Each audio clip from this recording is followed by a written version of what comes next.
우리가 이제 구약을 같이 계속해서 공부하는 시간을 가졌습니다. 그동안에 이제 창세기부터 시작을 해서 구약의 역사들 이야기를 좀 해봤고요. 그리고 나서는 우리가 구약의 특별히 선지서 같이 또 공부를 했었고, 지난 시간에 우리가 구약의 율법까지 이제 구약 안에 있는 큰 덩치들을 가지고 조금씩 큰 틀 안에서 어떻게 그 말씀들을 접근하고 살펴보아야 할 것인가 이야기들 좀 나누었습니다. 오늘은 이제 마지막 시간이 되었는데요. 구약 안에 이제 시가서 또 지혜문학이라고 불릴 수 있는 부분들이 있습니다.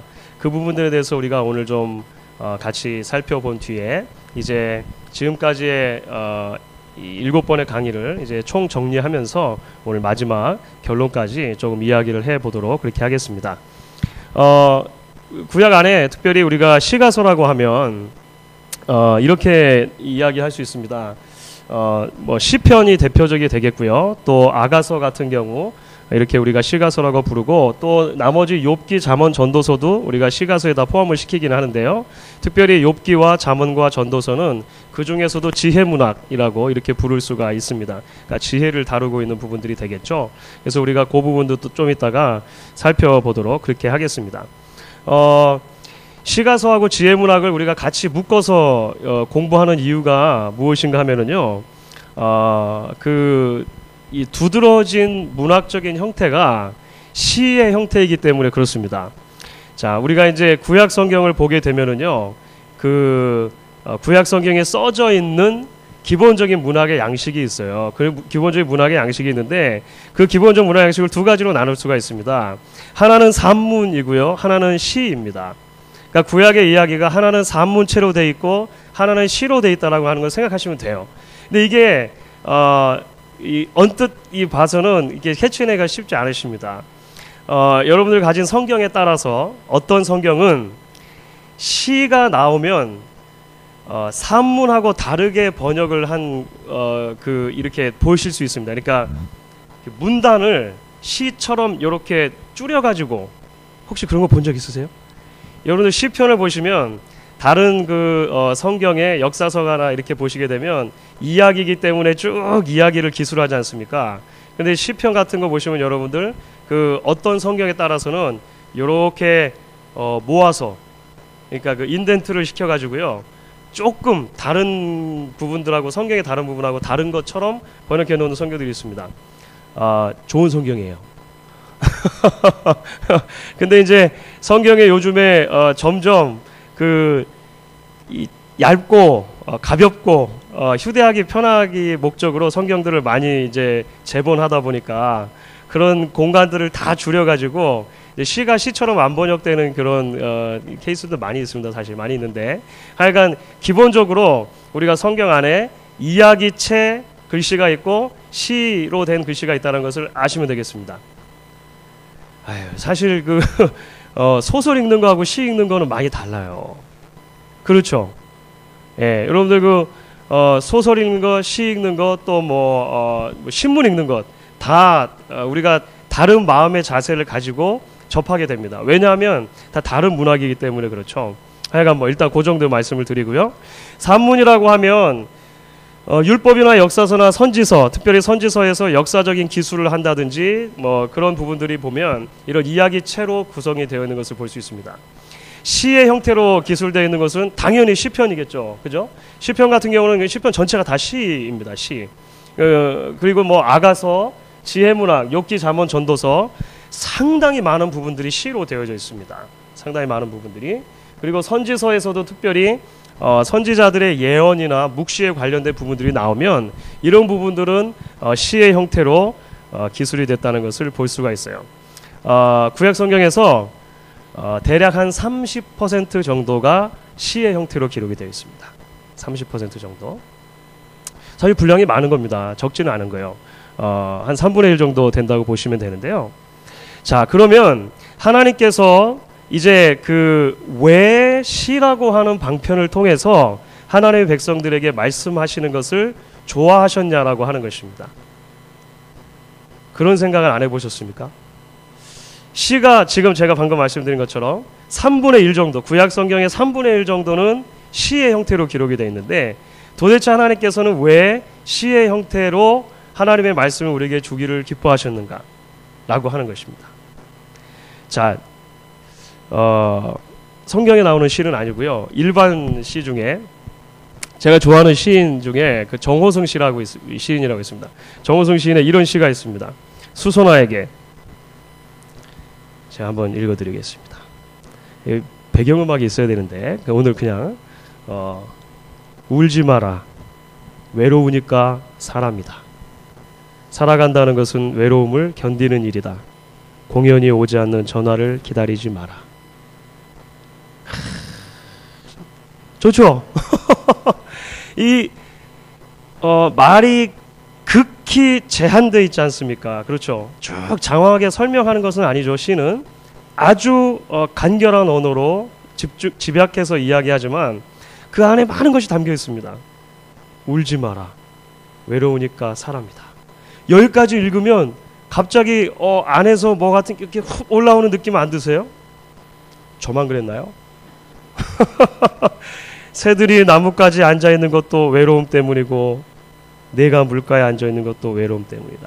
산 그림자도 외로워서 하루에 한 번씩은 마을로 내려온다. 그러니까 저녁 무렵이 되면 이렇게 그림자가 길어지지 않습니까? 그것을 이 시인은 산 그림자도 외로워서 마을로 내려온다 이렇게 표현한 거예요. 이 시가 주는 굉장히 파워풀한 그런 효과가 있는 것이죠.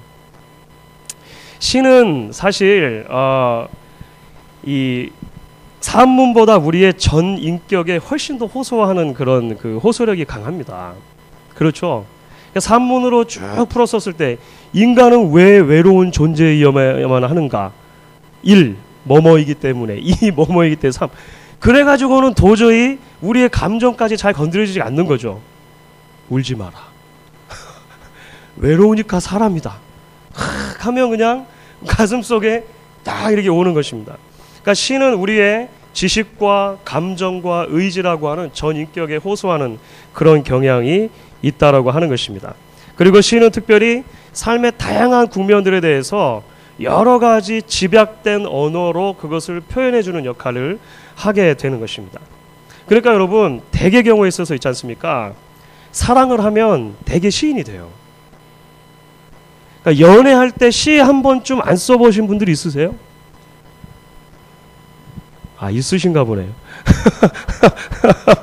개인에 따라 차이는 있으리라고 생각을 합니다만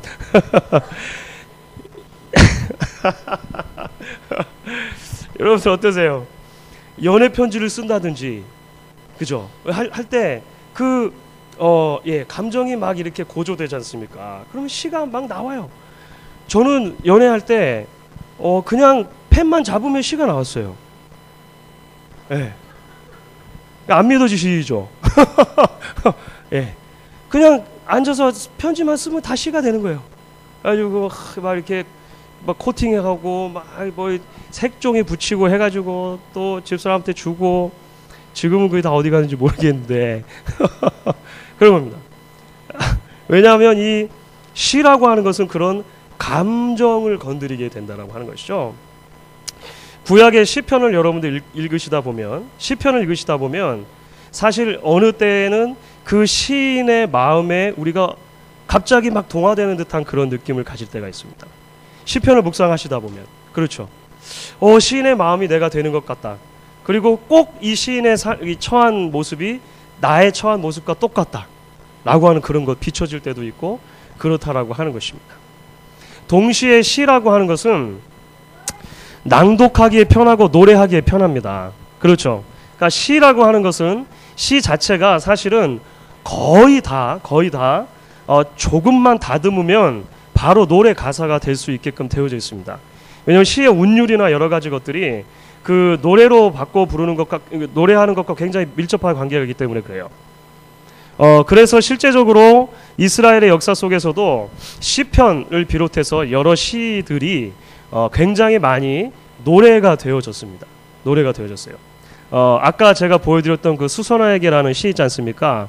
그것도 노래가 있어요. 예, 어떤 이지상이라고 하는 잘 알려지지 않은 가수가 곡을 붙였고 대표적으로는 양희은 씨 같은 분이 그 수선화에게를 탁 불렀어요. 양희은 씨 여러분 좋아하십니까? 좋아하셔도 되는데 괜찮습니다. 괜찮아요. 예. 여러분들 그 양희은 씨의 그 목소리로 그 가사 탁 부른다고 생각해 보세요. 와, 좋겠죠. 나중에 기회가 되면 예. 그런 겁니다. 그러니까 노래하기가 편한 거예요. 노래하기가 편하면 외우기가 편합니다. 그렇죠.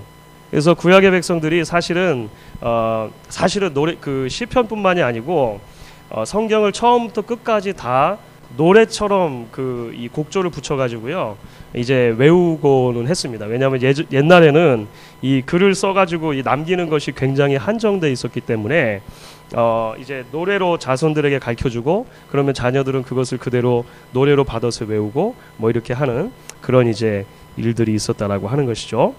자, 하여간 이제 시는 이런 특징들을 가지고 있다. 이런 것을 우리가 좀 기억을 하면 좋겠습니다. 자, 그러면 그 중에서 우리가 시편 조금 우리가 또 살펴보고 그다음에 지혜문학에 대해서 조금 이제 나눠서 좀 살펴보도록 그렇게 하겠습니다. 자, 시편을 우리가 보시게 되면은요. 시편은 여러분들 이제 대략적으로 찬송가가 안 붙어 있는 성경이라면 중간 정도를 딱 펼치시면 대개 시편이 나와요. 그러시죠? 대략 한 중간 정도 펼치면 시편이 나옵니다. 그 시가 성경의 거의 가운데 들어 있는데 150개의 시들로 이제 되어져 있습니다. 시편의 특징은 이런 것입니다. 개개의 시편들이 그 시편 저자의 굉장히 구체적인 삶의 정황들에서 나온 시들이라고 하는 것입니다. 어떤 시들은 표제어에 그 시의 정황에 대해서 구체적으로 설명하는 시들도 그래서 제법 있습니다. 예를 들어서 뭐 다윗이 유다 광야에 있다가 지은 시라든지 다윗이 아비멜렉 앞에서 쫓겨났다가 미친 척하고 쫓겨났다가 이제 지은 시라든지 밧세바와 동침한 다음에 회개하고 나서 지은 시라든지 뭐 이런 구체적인 배경들이 있는 것입니다. 배경이 주어져 있지 않는 시들도 있지만 우리가 시편을 읽다 보면 전반적으로 그런 시들은 그 시를 짓는 사람의 아주 구체적인 삶의 정황 속에서 이제 그들의 다양한 감정을 실어서 이제 표현되고 있다는 것을 우리가 볼 수 있는 것입니다. 동시에 조금 전에 언급해 드린 것처럼 시편의 시들은 실제로 이스라엘 백성들의 예배와 절기에서 이제 사용이 되었었던 것 같습니다. 예를 들어서 시편 120 몇 편 뒤로 쭉 여러분들 보시게 되면요. 성전에 올라가는 시라고 이렇게 표제가 붙은 시들이 꽤 있습니다. 성전에 올라가는 시. 대개는 이제 이스라엘 백성들의 New Year Festival이 있는데 그러니까 새해가 되면은 이제 그 절기가 있는 거죠. 새해에 이렇게 언약을 갱신하고 하는 절기들이 있는데 대개 뭐 그런 절기들에서 특별히 불려졌던 찬양들이다. 이렇게 이야기하는 분들이 많이 있습니다. 하여간 어떤 구체적인 정황들에서 주어졌고 그것이 실제로 이스라엘 백성들의 예배 가운데 이 시편들이 사용되어졌다라고 하는 것입니다. 더불어서 시편에 이제 쭉 읽어 나가시다 보면은요. 시편 안에는 굉장히 다양한 신학적인 주제들이 담겨져 있는 것을 볼 수가 있습니다. 예를 들어서 하나님의 임재라든지 뭐 하나님의 왕 되심이라든지 또 율법에 대한 그런 주제도 굉장히 많이 등장합니다. 또 축복과 저주라든지 하나님의 사랑과 용서라든지 굉장히 구약 안에서 이제 발견될 수 있는 그런 다양한 그 신학적인 진리들이 시편 안에 집약적으로 나타나 있다라고 하는 것이죠. 그래서 기독교 역사 속에서 우리를 앞서갔던 믿음의 선배들이 시편에 대해서 이런 이야기들을 남겼습니다. 시편은 모든 성경의 축도이다. 이런 말을 남긴 분이 있어요. 초대교회 교부 중에 아타나시우스라고 하는 분이 이런 말을 남겼습니다. 시편은 모든 성경의 축도이다. 또 초대교회 교부 가운데 바실이라고 하는 분이 있었는데 이분은 이렇게 얘기했어요. 시편은 모든 신학의 요약이다. 이렇게 얘기하기도 했고 또 시편은 작은 성경이요 구약의 개요다. 이건 누가 얘기했을까요? 이건 마틴 루터가 얘기한 것입니다. 마틴 루터가 종교개혁자였던 루터가 시편이 작은 성경이고 구약의 개요다. 이렇게 이야기를 했습니다. 자, 그러면 우리가 시편이 150개입니다. 150개. 150개 시편을 저희가 다 살펴보기에는 힘들겠죠. 그래서 오늘은 이제 우리가 지금까지 계속 그랬던 것처럼 큰 개요들을 잡아가는 그런 성경 공부 시간이기 때문에 우리가 시편의 종류를 조금 구분해 보고 그 종류들이 이제 어떤 특징들을 가지고 있느냐 이 정도 좀 이야기를 오늘 해보고 이제 시편을 대략적으로 이제 신학과 연결해 가지고 조금 얘기를 더 해봐야 될 것 같습니다. 자, 시편을 150개가 있는데요. 물론 이것도 학자들에 따라서는 나누는 기준들이 조금씩 달라요. 그래서 어떤 분들은 이 리스트가 막 길어지기도 합니다. 그래서 10몇 개 그 종류가 있다라고 보는 분들도 있는데 대략적으로는 이 말씀드리는 것처럼 이 정도 나눌 수 있다라고 생각을 합니다. 시편의 종류에 따라서 찬양의 시가 있을 수 있고 탄식시, 감사시, 신뢰의 시, 회상의 시, 지혜, 제왕시 이렇게 나눌 수 있다는 거예요. 여러분들 나눠드린 유인문에는 실제적으로 어떤 시편들이 거기에 속하는가 일단 조금 이렇게 설명해 두었습니다. 그러니까 여러분들이 참조하시면 될 것 같습니다. 찬양시는 대표적으로 그런 것입니다. 하나님에 대한 찬양과 그 이유를 밝히는 것이죠. 여러분들 특별히 시편 저 뒤편으로 가게 되면 103편 이후로 쭉 이렇게 가게 되면 할렐루야 시들이 많이 있습니다. 그렇죠. 할렐루야로 시작하고 또 할렐루야로 마감하고 이런 시들이 많이 있어요. 대표적인 찬양 시들이라고 우리가 볼 수가 있겠습니다. 탄식시라고 하는 것은요, 시인이 처한 상황이 큰 재난 가운데 있는 것을 전제합니다. 시편에 그런 시들이 꽤 많이 있죠. 큰 어려움, 재난 가운데 속해 있는 처해 있는 시인이 있다라고 하는 것이죠. 근데 대개 그렇게 자기의 하소연을 이렇게 늘어놓고 나서 나중에는 결국 다시 하나님을 찬양하는 찬양으로 마무리되어지는 그런 시들이 이제 탄식의 시다 이렇게 이제 일반적으로 이야기하는 것입니다. 감사시는 물론 응답과 구원에 대한 감사, 그 기대가 있는 시겠고요. 신뢰의 시는 고난 가운데 하나님을 신뢰하는 내용으로 이것은 하나님을 내가 의지하기를 원합니다. 그렇기 때문에 이 신뢰의 시가 탄식 시가 사실 좀 겹치는 부분들이 덜어 있습니다. 그렇죠? 나누다 보니까 이렇게 나누게 된 거예요. 회상의 시라고 하는 것은요, 하나님이 과거에 이루신 일에 대해서 쭉 회상해 보면서 역사를 기록하는 것처럼 보이는 시들이 있을 수 있다라고 하는 것입니다.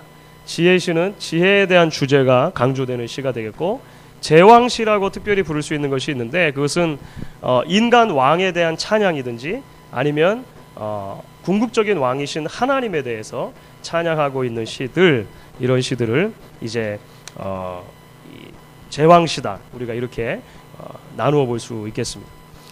사실은 시편 150개를 여기다 한꺼번에 다 담으려고 하면은 굉장히 좀 벅차긴 합니다. 여러분들 한번 이런 관점을 가지고 이제 시편을 묵상하실 때 이런 관점을 가지고 보시다 보면 이런 찬양은 이렇게 우리가 볼 수 있겠구나 라고 하는 부분들, 이제 이전에 없었던 다른 하나의 이제 성경을 바라보는 눈이 생기실 수 있으리라고 이제 생각을 합니다. 자, 그러면 우리가 지금까지 사실 계속해서 우리가 이제 구약을 살펴보면서 특별히 우리가 구약을 그냥 구약 그 자체로 보기보다는 특별히 신약과 연결해서 보는 우리 훈련들을 계속 하고 있습니다. 결국은 구약에 있는 말씀들이 무엇을 향해서 가고 있느냐라고 하는 그러한 큰 주제를 우리가 계속 다루고 있다라고 하는 것이죠. 특별히 구약이 모두가 다 오실 예수 그리스도를 향해서 점차적으로 가고 있다라고 하는 사실은 우리가 구약의 페이지를 읽을 때마다 계속해서 기억하고 또 강조되어져야 할 뿐이라고 생각을 합니다. 특별히 예수님께서 이게 이제 사실 우리가 첫 서론 시간에 잠깐 말씀드렸던 부분입니다. 예수님께서 누가복음 24장 이제 예수님께서 돌아가시고 부활하신 다음에 승천하시기 전이죠. 부활하신 다음에 제자들을 만나서 하신 말씀 중에 이런 말씀이 나오시죠.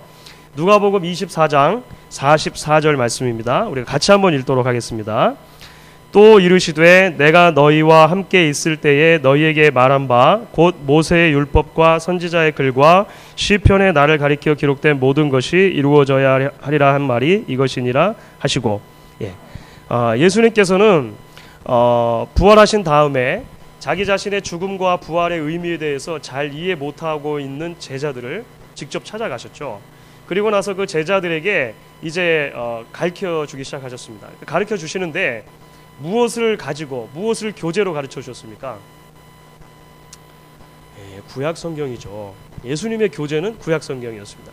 그 구약 성경을 가지고 구약 성경 안에 나를 향해서 말씀되어진 부분들이 얼마나 많이 있느냐라고 하는 것을 조목조목 가르쳐주기 시작하셨고, 그렇게 가르쳐줄 때 제자들이 깨닫게 되어졌다라고 하는 것입니다. 특별히 예수님께서는 이렇게 말씀하시죠. 율법과 선지자와 시편. 율법과 선지자 시편이라고 하는 것은 예수님 당시에 유대인들이 구약 성경을 구분하는 방법이었습니다.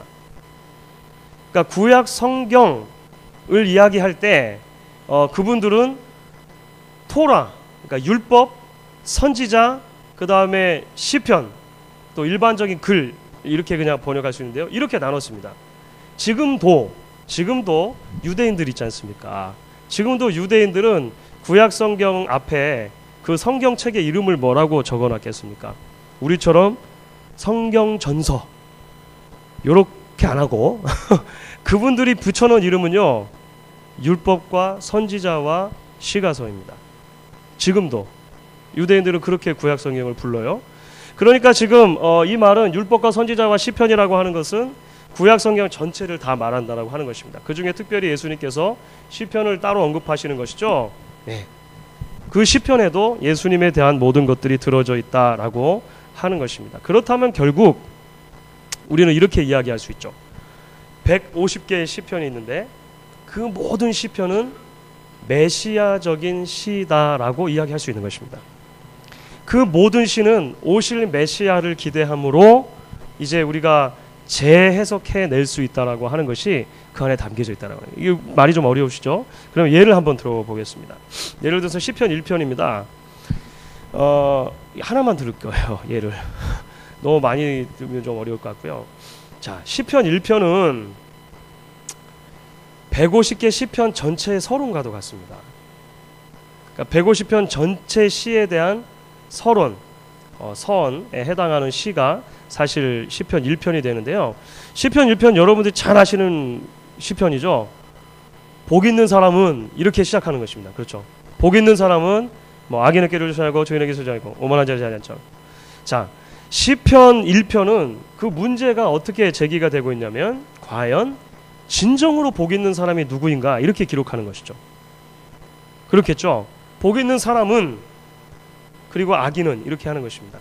그러니까 진정으로 복 있는 사람이 누구겠는가라고 하는 이 질문에 대한 답변이 시편 1편의 큰 주제라고 하는 것입니다. 시편 1편 자체에서는 그 복 있는 사람의 정체에 대해서 뭐라고 이야기합니까? 율법을 지키는 사람이에요. 그렇죠. 시편 1편에서는 여호와의 율법을 주야로 묵상하는 자로다. 그렇죠.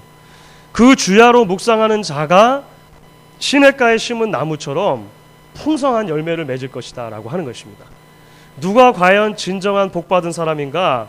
토라 키퍼, 그죠? 율법을 지키는 사람이 진정으로 복받은 사람이다 라고 이야기를 하는 것이죠.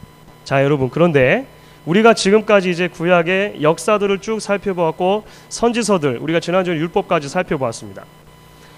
구약의 역사를 쭉 살펴보았을 때 이스라엘 백성들이 이 복 있는 자의 삶을 사는 이상적인 삶에 성공했습니까? 실패했습니까? 예, 실패했죠. 우리가 구약의 역사를 통해 볼 수 있는 것은 바로 그것이었습니다. 한마디로 구약의 역사를 요약한다면 실패의 역사라고 하는 것입니다. 하나님의 말씀인 율법을 들고 가나안 땅에서 구분된 백성으로 살아야 하는데, 제사장 나라로 살아야 하는데 이스라엘 백성들은 실패했다라고 하는 것이죠. 그래서 이제 이 진정한 복 있는 사람의 비전은 누구에게로까지 연결이 되어져야겠습니까? 누가 진정한 복 있는 자 한 사람이 되시는 것이죠? 예수가 되시는 예수. 그죠? 마지막 한 사람 복 있는 사람, 마지막 한 사람 율법을 완전히 지키신 분, 마지막 남은 자 참 이스라엘, 그 예수님이 이제 오시게 되는 것입니다.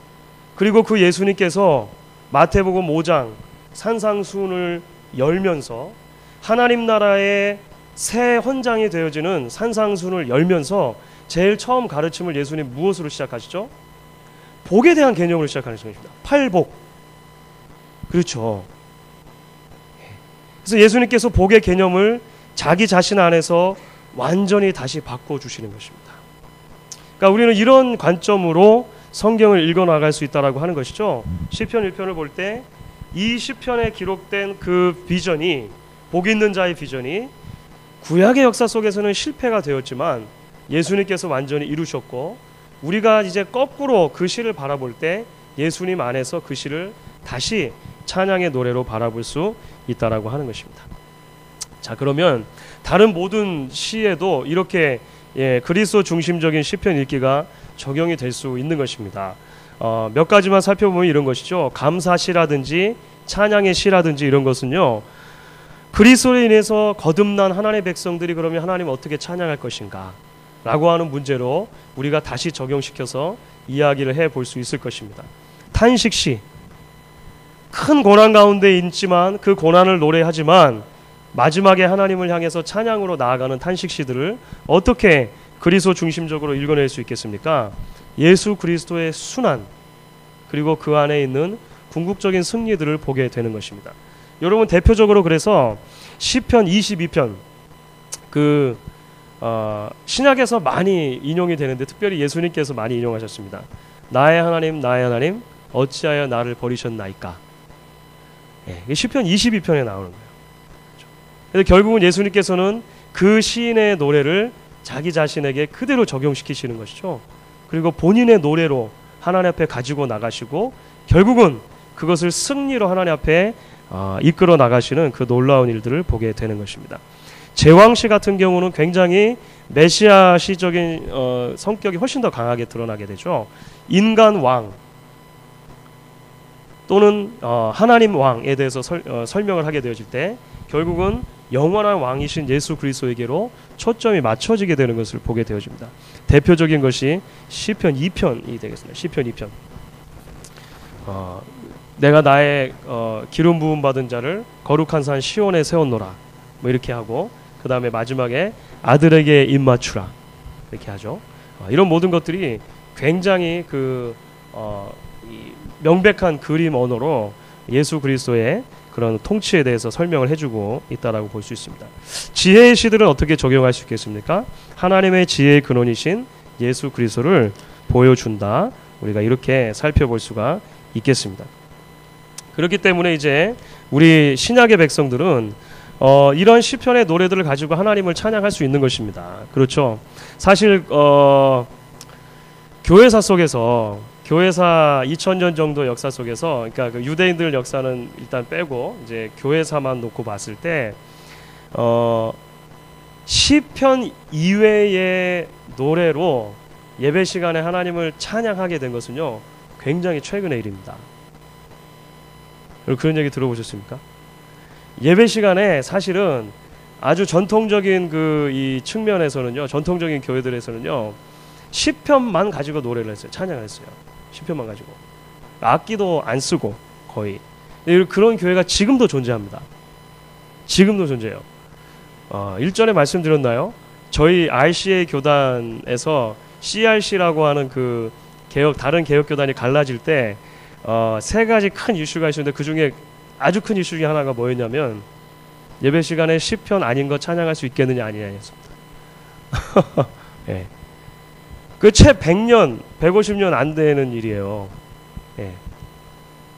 하여간 이 에베소서에 보면 시와 찬미와 신령한 노래로 하나님을 찬양하라고 말씀했습니다. 그렇죠. 거기서 말할 때 시는 시편을 말한 것입니다. 그거는 명백한 그 고유명사예요. 시편입니다.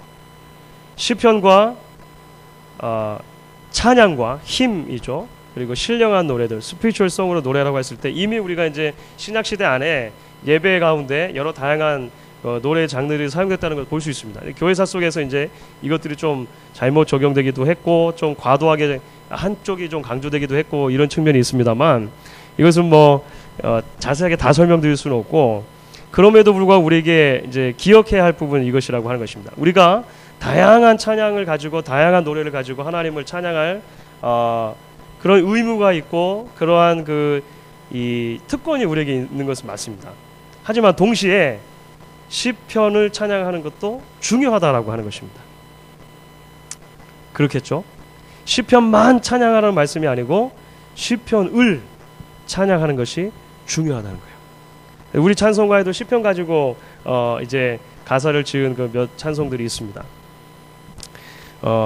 동시에 시편을 많이 읽으시고 묵상하시는 것이 우리 개인적인 이 신앙의 그 하나님 앞에 나아갈 때 굉장히 많은 도움이 되어집니다. 그러니까 큐티를 하실 때 시편 가지고 큐티하는 분들이 꽤 되세요, 사실은. 그러시죠? 제가 지금 저희 교회 주보에 보면 그 로버트 머리 맥체인의 성경 읽기표를 이제 그 싫지 않습니까? 그 성경 읽기표를 그대로 읽으시면 1년에 구약은 한 번 읽을 수 있으시고 신약은 2번 정도 읽을 수 있으시고 시편도 2번 정도 읽을 수 있으세요. 네, 그렇게끔 되어 있습니다. 하여간 시편을 우리가 읽고 묵상하는 것이 굉장히 큰 유익이 된다라고 하는 것 말씀드리면서 시편에 대해서는 이만큼 이야기를 하고 좀 마무리하도록 하겠습니다. 혹시 여기까지 질문이 있으십니까? 예. 없으신 줄 알지만 제가 물 마시려고. 감사합니다. 마지막에 몰아서 질문하셔도 됩니다. 예. 자, 그러면 아까 우리가 지혜문학이라고 하는 부분들 조금 살펴봤습니다. 욥기, 잠언, 전도서는 소위 지혜문학이라고 할 수 있습니다. 지혜문학. 이 지혜문학들에서 어떤 특징들이 이제 나타나느냐 하는 것 조금 우리가 이야기를 해보도록 하겠습니다. 사실은 공통된 어휘가 지혜입니다. 그러니까 지혜에 대해서 강조가 많이 돼요. 대표적으로 잠언 같은 거 굉장히 많이 강조가 되죠. 그리고 전도서도 마찬가지입니다. 욥기도 사실은 친구들과 욥 사이에 이렇게 많은 변론과 논쟁이 있는 것처럼 보이지고 어떤 한 그 의로운 사람이 억울한 고난을 당하고 뭐 이런 정도로 우리가 이해가 되어지는데 사실은 욥기의 굉장히 큰 주제 중에 하나가 지혜입니다. 지혜.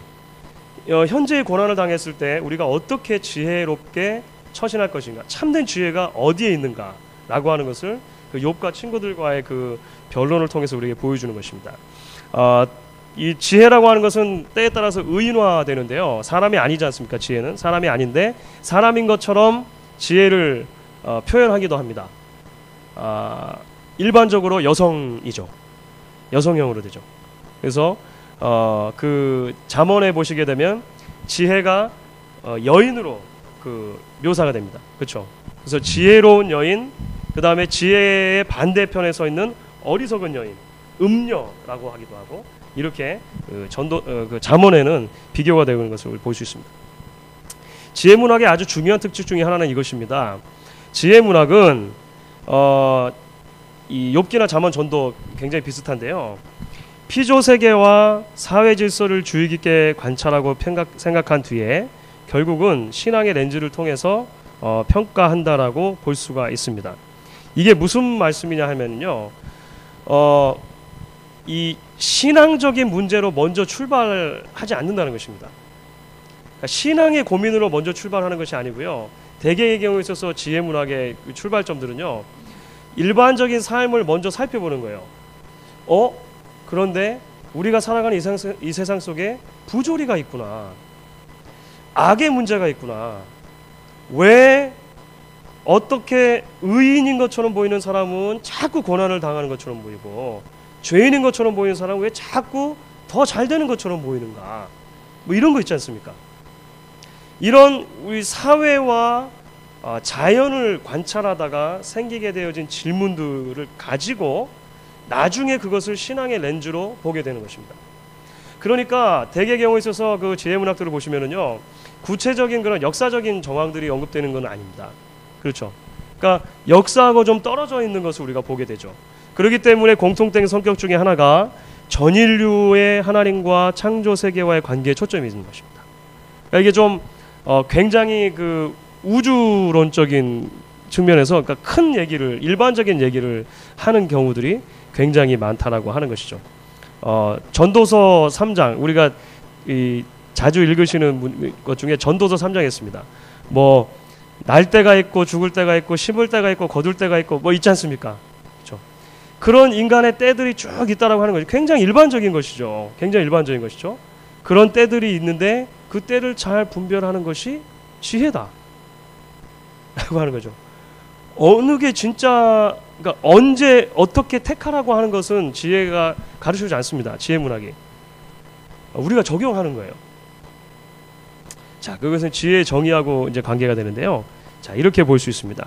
지혜라고 하는 것은 그렇다면 무엇인가? 지혜는 하나님이 만드신 세계 속에서 어떻게 하나님이 원하시는 모습으로 살아갈 것인가에 대한 구체적인 방법이 되는 것입니다. 하나님께서 창조하신 이 세계 가운데 일부러 우리가 살아갑니다. 그렇죠? 창조 세계 일부러 우리가 살아가면서 어떻게 살아가는 것이 옳겠는가? 어떻게 각각의 일들에 대처하며 살아가는 것이 옳겠는가? 라고 하는 것에 대한 궁극적인 질문들이 지혜문학이라고 하는 것이죠. 그렇기 때문에 지혜라고 하는 것은 궁극적으로 하나님의 말씀인 율법을 어떻게 적용할 것인가의 문제와 관계가 된 것입니다. 자, 율법이라고 하더라도 우리 삶에서 일어날 수 있는 모든 가능성에 대해서 일일이 다 질문하고 답을 주지 않습니다. 그렇죠. 성경이 우리 삶 속에 모든 가능한 질문들을 다 답해주지 않는다라고 하는 것입니다. 하나님, 제가 이번에 50만 불짜리 집을 살려고 하는데 그게 하나님의 뜻입니까? 아닙니까? 물으시고 여러분 성경을 한번 펼쳐보십시오.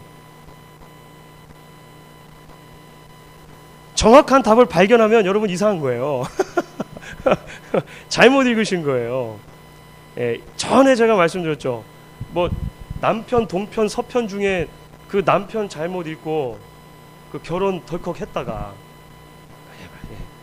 그런 거 그렇게 적용하는 것이 아니라고 하는 것입니다. 그렇죠. 율법은 되게 그래요.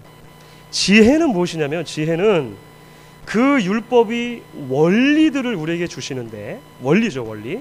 그 원리를 우리가 그러면 어떻게 적용할 것이냐라고 하는 문제입니다.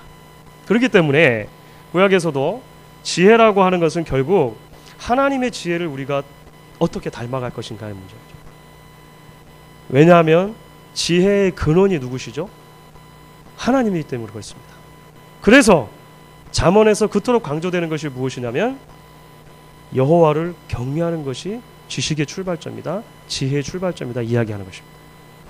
여호와를 경외하는 것, 하나님과 바른 관계를 유지하는 것이 우선되어야 하나님의 말씀을 가지고 구체적인 우리의 삶의 정황들로 내가 그 말씀을 적용하면서 살게 되어지는 것입니다. 목사가 강단에서 설교를 할 때 여러분들의 삶 속에서 일어나는 모든 구체적인 상황들을 낱낱이 다 파악해서 그것을 낱낱이 구체적으로 적용해 주지 않습니다. 못하죠. 어떻게 다 합니까? 그럼 30분 안에 설교 못하는 거예요. 그렇죠. 설교가 물론 많은 부분에 있어서 말씀보다는 그냥 기록된 말씀보다는 적용을 조금 더 한 단계 합니다만 그 적용도 일반적인 적용이죠. 좀 덩치가 큰 적용이라고 하는 것입니다. 그러면 여러분들의 책임은 무엇입니까? 그 말씀을 붙들고 실제적으로 우리의 삶 속에 여러 정황들이 닥치게 되어질 때 그 말씀을 기억하고 그 말씀을 사용해서 그 말씀 가지고 한번 살아보는 것입니다. 적용해 보는 것이죠. 동의가 안 되시는 것 같아요. 적용까지 저보고 다 해달라고 지금 말씀하시는 그런 것입니다. 이 지혜의 근본적인 속성 가운데 그런 것이 있다라고 하는 것입니다. 자, 여러분, 그렇기 때문에 잠언의 말씀이든지 전도서 말씀이든지 욥기도 마찬가지인데요. 이 한 잠언 경구가 언제 어느 상황에서나 똑같이 적용될 수 있는 만고불면의 진리를 주는 것이 아니라고 하는 것을 여러분 기억하는 게 굉장히 중요합니다. 왜냐하면 지혜문학에 나오는 각각의 경구들은 상황적인 것이 굉장히 많아요. 그래서 그것을 우리가 적용하는 게 지혜라고 하는 것입니다. 여러분 대표적인 것입니다. 이게 예를 요 하나만 들겠습니다. 잠언 26장 4절 5절에 아주 재밌는 구절이 나와요. 4절은 이렇게 되어 있습니다. 미련한 자의 어리석은 것을 따라 대답하지 말라. 두렵건대 내가 그와 같을까 하노라. 미련한 자의 어리석은 것을 따라 대답하지 말라. 바로 그 다음 5절 말씀에는 이런 말씀이 나옵니다. 미련한 자의 어리석은 것을 따라 그에게 대답하라. 두렵건대 그가 스스로 지혜롭게 여길까 하노라. 아유, 대답을 하려는 겁니까? 말려는 겁니까? 그렇죠. 여러분, 만약에 4절이든 5절이든 우리가 어느 하나를 절대화시키게 되어지면, 그렇죠, 다른 하나는 버려야 되는 겁니다. 하나님 말씀 안에 서로 상반된 것처럼 보이는 두 진리가 백투백, 그죠? 이어서 바로 나오고 있는 거예요. 아유, 이거 어떡하죠? 예. 미련한 자의 어리석은 것을 따라서 대답해야 됩니까? 말해야 됩니까? 여러분 대답해 보십시오. 그것을 분별해내는 게 지혜죠. 언제 미련한 자의 미련한 것을 따라 어리석은 것을 대답할 것인가, 언제 대답하지 않을 것인가, 구분해내는 것이 지혜이고, 그 지혜의 구분과 결단은 하나님께서 누구의 몫으로 던져주신 것입니까? 우리의 몫으로 주신 거예요. 하나님의 백성의 몫으로 주신 것입니다. 놀랍죠? 성경 이런 말씀도 예. 이게 일반적인 진리라고 하는 것을 기억하시는 것이 그래서 굉장히 중요하다라고 하는 것입니다. 자, 지혜문학 안에 이런 많은 것들이 담겨 있어요. 근데 이거 조금 우리가 축약하고, 그러면 지혜문학과 이 신약과의 관계는 그렇다면 어떻게 될 것인가 하는 부분을 우리가 조금 살펴보도록 하겠습니다. 사실 성경에서 말씀하시는 가장 이상적인 인간, 그 가장 이상적인 인간은 하나님의 말씀 붙들고 살아가는 사람입니다. 그렇죠. 이방인들이 있는 그 삶의 한 가운데서, 그러니까 골방이나 수도원이 아니라 가나안 땅, 이방인들이 같이 살고 있는 그 땅에서 율법인 하나님의 말씀을 붙들고 구분되어지는 삶, 하나님의 백성으로서의 삶을 사는 것, 그게 참된 복 있는 사람이고 참된 하나님의 백성이라고 하는 것이죠. 그것이 참된 지혜 있는 사람이라고 하는 것입니다. 그런데 이스라엘 백성의 역사를 보니까 그것이 실패했다라고 하는 것이죠. 참된 지혜자로 사는 것에 대해서 하나님의 백성들이 실패한 것이죠. 하나님께서는 그렇게 참된 복 있는 사람으로, 참된 지혜자로 살지 못한 하나님의 백성들을 심판하셔야 합니다. 그렇죠. 그게 율법에 나와 있는 명령이라고 하는 것이죠. 도식이라고 하는 것입니다. 하나님의 말씀을 어기면 저주를 받는 것이에요. 심판을 받는 것입니다.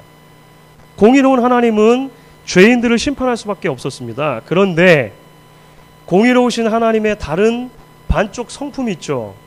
그 성품이 무엇입니까? 사랑의 성품인 것입니다. 사랑의 하나님은 죄를 지은 당사자들인 인간에게 그 모든 범죄에 대한 책임을 다 물으실 수 없으셨던 거예요. 왜냐하면 사랑하시기 때문인 것입니다. 그러니까 구약 성경을 보시면 은혜라고 하는 개념과 율법이라고 하는 개념이 계속 평행선을 그으면서 가고 있는 것처럼 보일 때가 있습니다.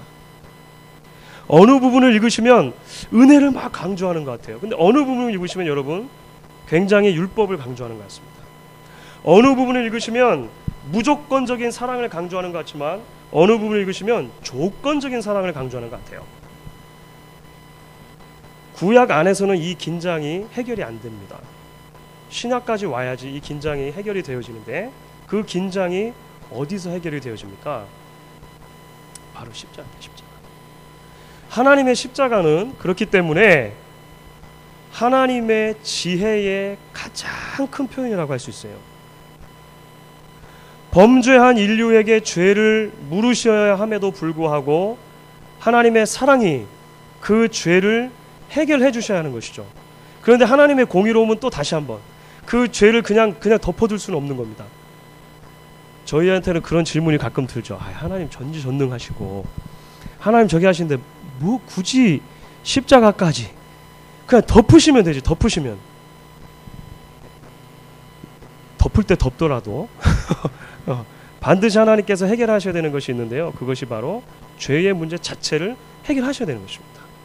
하나님께서 범죄한 인류의 죄과를 완전히 청산하시는 하나의 장치가 필요했던 것이죠. 그것이 바로 십자가라고 하는 것입니다. 십자가는 하나님의 놀라운 구원의 지혜의 상징입니다. 여러분들 그 주제가 십자가가 하나님의 지혜의 상징이라고 하는 그 놀라운 주제가 고린도전서 1장 18절부터 31절 보시면 쭉 나타나 있습니다. 사도 바울의 고백이죠. 그래서 하나님께서 헬라인에게는 미련한 것처럼 보이고 유대인에게는 거치는 것처럼 보이지만 십자가의 도가 우리를 구원한다라고 얘기하는 거예요.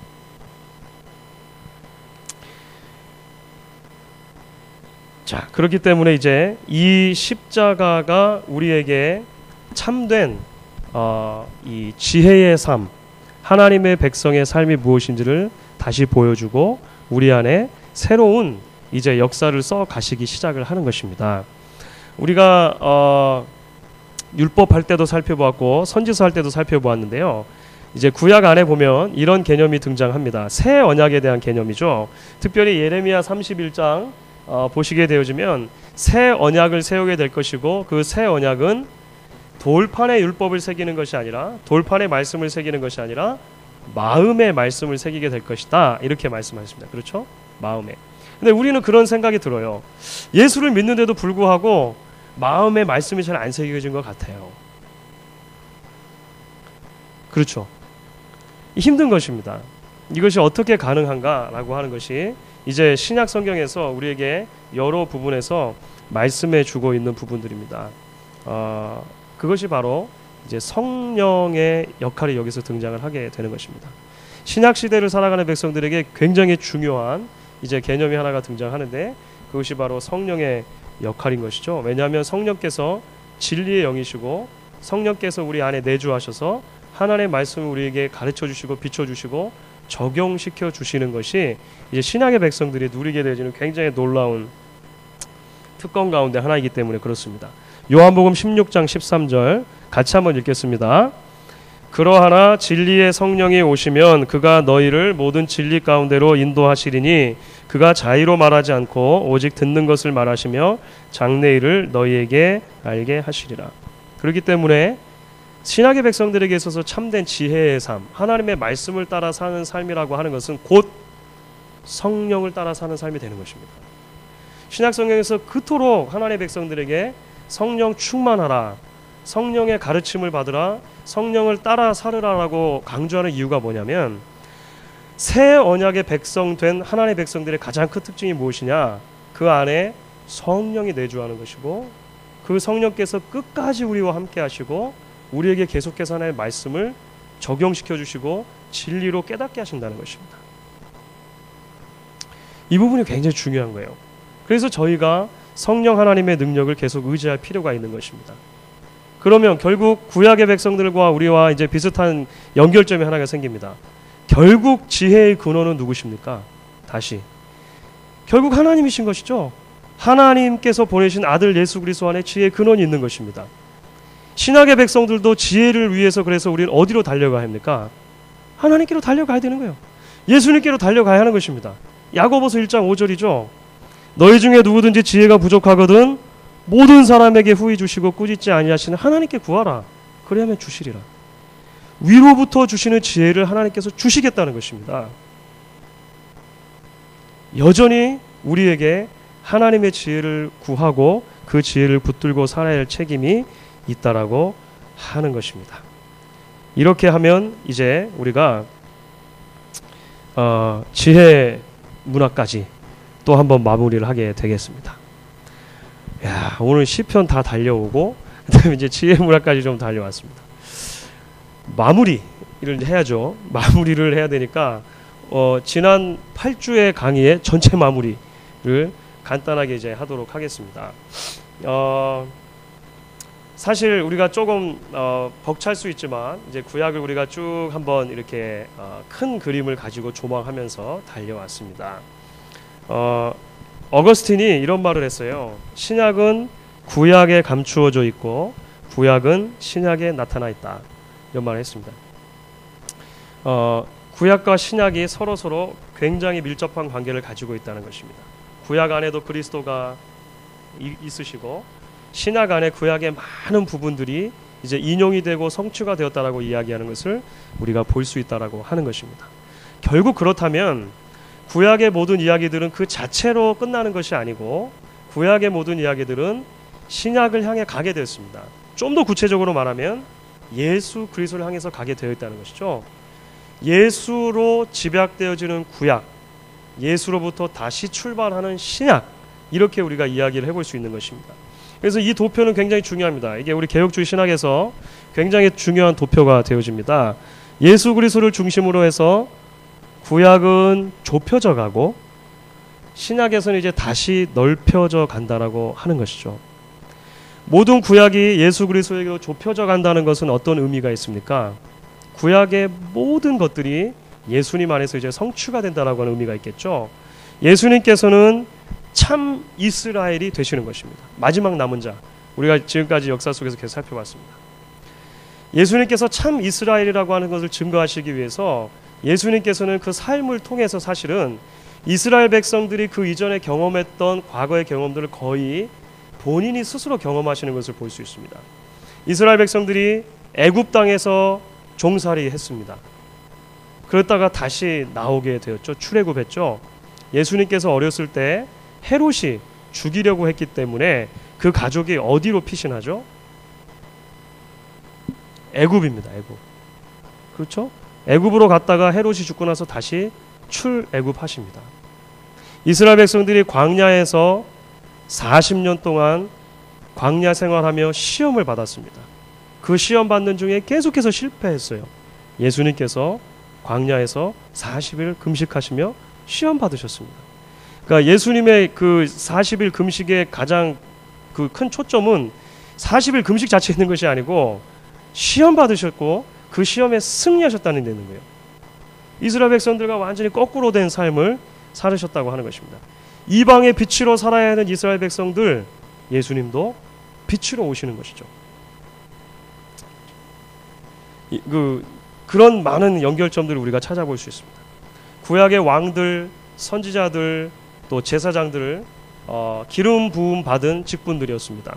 그런데 이 직분들이 각각의 기능들을 사실은 다 완수하지 못하고 실패를 하게 되어지는 것이죠. 결국 예수님께서 참된 왕으로, 참된 선지자로, 참된 제사장으로 오셔야 했다라고 하는 것입니다. 예수님께서는 자기 안에서 이 모든 것들을 다 이루게 되셨다라고 하는 거예요. 자, 그러면 그것과 우리와 무슨 관계가 있냐고 하는 것입니다. 구약의 모든 것이 예수님께로 와서 예수님께서 다 성취가 되어졌고 우리는 그 예수를 믿음으로 이제 하나님의 백성이 되었습니다.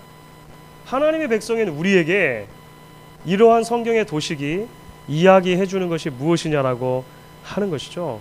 그것은 바로 우리가 예수 그리스도 안에서 새로운 이스라엘로, 새로운 하나님의 백성으로 다시 살게 되는 거예요. 여러분, 그래서 로마서 2장에 보면 사도 바울이 이런 개념을 가지고 옵니다. 표면적 이스라엘이 아니고 이면적 이스라엘이 이제 이스라엘이다라고 하는 말을 해요. 요거의 번역된 말씀 제가 그대로 읽은 건데 좀 어렵게 번역됐죠. 표면적 이스라엘, 혈통으로 난 이스라엘이 더 이상 이스라엘이 아니다라고 하는 거예요. 아브라함의 자손으로 태어난 육신의 혈통으로 태어난 이스라엘이 아니고 이면적 이스라엘, 그러니까 내면적으로 다시 태어난 이스라엘이 진짜 이스라엘이다라고 예수님 말씀하시는 거죠. 사도 바울이 얘기하는 거죠. 굉장히 큰 신학적인 적용이 우리에게 이제 되는 것입니다. 우리가 민족으로서의 이스라엘을 대체했다는 것입니다. 신약의 교회가 민족으로서의 이스라엘을 대체했다는 거예요. 여러분, 이걸 잘 이해하셔야 됩니다. 그래서 오늘날 혹여라도 어떤 선교 단체들에서 Back to 예루살렘, 여러분 혹시 그런 거 들어보셨습니까? Back to 예루살렘, 복음이 계속해서 이 서진하다가 다시 예루살렘으로 돌아가고, 그래서 민족 이스라엘이 다시 다 구원을 받아야 하나님의 구원이 완전히 성취될 거라고 혹시 말하는 분들 들어보셨습니까? 여러분, 성경적이지 않은 것이에요. 성경 좀 잘못 이해한 것입니다. 물론 로마서 9장부터 10장, 11장까지 이스라엘의 운명에 대해서 말하는 부분이 나오지만 이 부분 해석에 굉장히 큰 그 여지들이 많이 있습니다. 다 말씀드릴 수 없고, 하여간 백투 예루살렘 무브먼트라든지 복음이 다시 돌아가야 한다든지 하는 것은 사실 여러분 잘못된 신학이고 잘못된 적용이라고 볼 수 있는 거예요. 누가 새로운 이스라엘입니까? 교회입니다. 교회. 여러분들입니다. 우리가 새로운 이스라엘을 완전히 대치한 것이에요. 대치한 것. 이것을 이해하는 것이 굉장히 중요하십니다. 자, 그것을 이해하기 위해서 우리가 이제 이미와 아직 사이에 살아간다고 하는 이 종말론적인 관점을 좀 가질 필요가 있습니다. 성경에서 종말로 형제들아 뭐 이렇게 종말에 관해서 이야기할 때 물론 종말이라고 하는 말 자체가 모든 것의 완전한 마지막을 이야기할 수도 있지만 일반적인 측면에서 신약 성경이 말할 때 종말이라고 하는 것은요 이런 도식으로 설명할 수 있습니다. 예수님의 첫 번째 오심 이후에 이미 하나님 나라가 시작되었습니다. 그렇죠. 여러분들 복음서들을 보시게 되면요 예수님께서 오셔서 귀신을 쫓아내시고 천국 복음을 전파하셨을 때 하나님 나라가 이미 오신 거예요. 처음 들어보셨습니까? 신약성이 복음서에 나오는 거예요. 예수님께서 처음 오셨을 때 하나님 나라를 가지고 오셨다니까요. 그렇죠? 하나님 나라가 도래한 것입니다. 그런데 그 하나님 나라가 아직 완전히 완성되진 않았죠. 그렇죠? 우리는 그래서 예수님의 첫 번째 초림과 예수님의 두 번째 재림, 그 재림이 되어지면 예수님이 하나님 나라를 완성케 하시는 것입니다. 그 사이를 우리가 살아가는 것이죠. 여기를 우리가 산다는 것입니다. 그래서 이게 어려운 신학적인 말로 already but not yet 이라고 하는 언어로 표현하는 거예요. 이미 하나님 나라가 시작되었지만 아직 완전하진 않은, 또는 이미 종말이 시작되었지만 아직 종말이 완전히 오지는 않은 그 상태를 살아가는 것입니다. 우리가 어디를 살아간다고요? 이미와 아직 사이. 그죠? 예수님의 첫 번째 오심과 두 번째 오심 그 사이를 살아가는 것이죠. 그 사이를 살아가는 하나님의 백성들에게 하나님께서 요구하시는 삶의 원리가 무엇입니까? 예수 안에서 예수님께서 이루셨던 모든 것을 우리가 함께 이루며 살아가는 거예요. 그 하나님 나라의 일꾼으로 역군으로 살아가는 것입니다. 참 이스라엘로 살고 참 선지자로 살고 참 제사장으로 살고 참된 왕인 것처럼 우리가 살아드리는 거예요. 그래서 베드로전서 2장에서 말하는 것처럼 왕같은 제사장, 택함받은 백성의 그 비전이 다시 한번 우리를 통해서 이루어지게 된다라고 하는 것입니다. 이거 굉장히 중요하죠. 자, 하나님께서는요, 예수님께서 이제 마지막 17장, 요한복음 17장은 예수님의 대제사장적인 기도라고 해요. 예수님께서 십자가 지시기 전에 이 땅에 남아있는 제자들, 하나님의 백성들을 위해서 중보기도해 주시는 것입니다. 내가 비옵는 것은 저희를 세상에서 데려가시기를 위함이 아니요 오직 악에 빠지지 않게 보존하시기를 위함이니이다. 내가 세상에 속하지 않은 것 같이 저희도 세상에 속하지 아니하였습니다. 예수님의 우리를 향한 비전이 무엇이었습니까? 이 땅에 살되 in the world, 하지만 세상에 속하지는 않은 not of the world. 그렇죠. 우리가 이 땅에 살아가지만 세상에 속하지 않은 구별된 백성으로 살아가기를 원하셨던 것입니다. 어떻게 구별된 백성으로 살아갑니까? 다시 원리가 거꾸로 돌아가죠. 하나님의 말씀 붙들고 살아가는 것입니다. 그런데 신약의 백성들에게 이제 하나님의 말씀은 훨씬 더 극단적으로 적용되어지게 돼요. 지난주에 살펴본 것처럼 율법은 문자 자체가 아니고 율법의 정신, 율법에 나타난 하나님의 마음이 중요하다고 말씀드렸습니다. 그렇기 때문에 예수님께서는 산상수훈에서 율법을 이제 그 정신까지 다 낱낱이 파헤쳐서 적용하실 때 뭐라고 우리에게 적용해 주십니까? 살인하지 말라 하는 것을 들었으나 형제를 미워하는 자마다 살인하게 되는 것이다. 훨씬 더 어려워졌죠. 간음하지 말라고 하는 것을 들었으나 음욕을 품는 자마다 간음한 것이다. 훨씬 더 어려워졌습니다. 하나님께서 우리에게 예수 그리스도 안에서 새로운 윤리의 기준들을 다시 주고 계시다라고 하는 것입니다. 에베소서 6장 10절 11절입니다. 그렇기 때문에 우리가 하나님의 전신갑주를 가지고 싸우는 게 필요하겠죠. 같이 한번 읽겠습니다. 종말로 너희가 주 안에서와 그 힘의 능력으로 강건하여지고 마귀의 괴계를 등이 대적하기 위하여 하나님의 전신갑주를 입으라. 하나님의 전신갑주를 입지 않고서 이 땅에서 하나님의 백성으로 우리가 살아갈 방법이 없기 때문에 그런 것입니다. 여러분들 이 사실을 믿으셔야 돼요. 제가 예배를 위해서 기도할 때마다 하나님께서 우리 예배를 통해서 하늘의 병기고를 좀 열어주시고, 우리가 한 주간 살면서 정말 싸우다가 다 달아빠진 우리의 검, 마귀의 공격 때문에 우리의 투구가 막 반쯤 찌그러지고 우리의 흉배가 막 찌그러지고 그랬을 것 아닙니까? 우리가 예배할 때마다 하나님께서 새롭게 우리에게 그 전신갑주를 입혀주시기를 기대하는 것, 여러분 정말로 간절히 제가 기대하고 바라는 것입니다. 왜냐하면 우리를 하나님께서 이 땅에 소금과 빛으로 남겨주기 때문에 그런 것이죠. 구약을 닫으면서 이제 우리가 이제 이 8번의 강의를 닫으면서 바로 이 말씀이 우리에게 도전으로 다가오는 것입니다. 우리를 세상의 소금으로, 우리를 세상의 빛으로 남겨두시고 예수님 올라가셨습니다. 물론 성령과 함께 우리가 남겨지게 됐어요. 이제부터 다시 하나님의 거룩한 친 백성으로 새로운 그 아이덴티티를 가지고 살아가는 것, 하나님께서 우리에게 주신 삶의 비전이요 책임이라고 하는 것입니다. 이 비전을 붙들고 우리가 함께 세워져가는 여러분 개인들 또 가정들, 우리 목양 공동체 될 수 있기를 바랍니다.